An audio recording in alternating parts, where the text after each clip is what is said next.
देश की राजधानी नई दिल्ली के जंतर मंतर पर चल रहे सामाजिक कार्यकर्ता और शिक्षाविद सोनम वांगचुक के आंदोलन को अब महाराष्ट्र से बड़ा राजनीतिक समर्थन मिला है।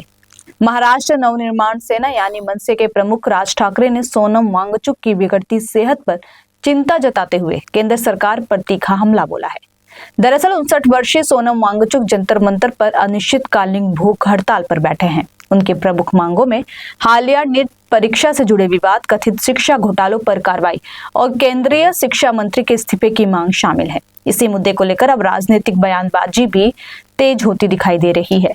राज ठाकरे ने सोशल मीडिया पर एक लंबा पोस्ट साझा करते हुए कहा कि सोनम वांगचुक जिन मुद्दों को उठा रहे हैं वे गंभीर सामाजिक सरोकारों से जुड़े हैं और उन पर सरकार को संवेदनशीलता के साथ प्रतिक्रिया देनी चाहिए। उन्होंने आरोप लगाया सरकार इस आंदोलन को गंभीरता से नहीं ले रही है और लोकतांत्रिक आवाजों की अनदेखी की जा रही है। मनसे प्रमुख ने अपने बयान में लोकतांत्रिक संस्थाओं और मीडिया के एक वर्ग की भूमिका पर भी गंभीर सवाल उठाए। उनका कहना है निष्पक्ष संस्थाओं की स्वतंत्रता प्रभावित हुई है और कई महत्वपूर्ण मुद्दों को पर्याप्त प्राथमिकता नहीं मिल रही।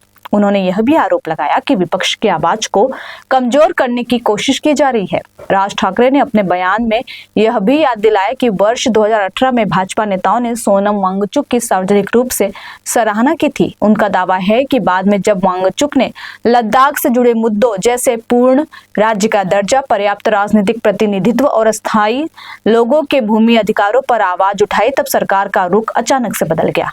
हालांकि इन आरोपों पर केंद्र सरकार की ओर से इस संदर्भ में कोई आधिकारिक प्रतिक्रिया सामने नहीं आई है। नीट परीक्षा विवाद का जिक्र करते हुए राज ठाकरे ने कहा कि परीक्षा प्रणाली में पारदर्शिता और निष्पक्षता सुनिश्चित करना सरकार की जिम्मेदारी है।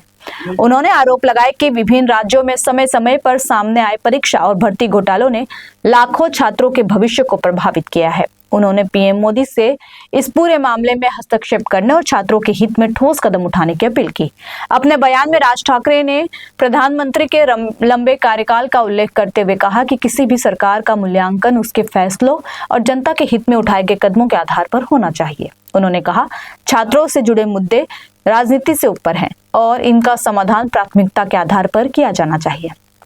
अपने संदेश के अंत में मनसे प्रमुख ने लोगों से केवल सोशल मीडिया तक सीमित न रहने बल्कि लोकतांत्रिक प्रक्रियाओं में सक्रिय भागीदारी की अपील की है। साथ ही उन्होंने कहा कि उनकी पार्टी सोनम वांगचुक के आंदोलन के समर्थन में खड़ी है। फिलहाल इस पूरे घटनाक्रम पर सभी की नजरें केंद्र सरकार की संभावित प्रतिक्रिया और सोनम वांगचुक के आंदोलन की आगामी दिशा पर टिकी है। यह देखना महत्वपूर्ण होगा कि इस मुद्दे पर आगे क्या राजनीतिक और प्रशासनिक कदम उठाए जाते हैं।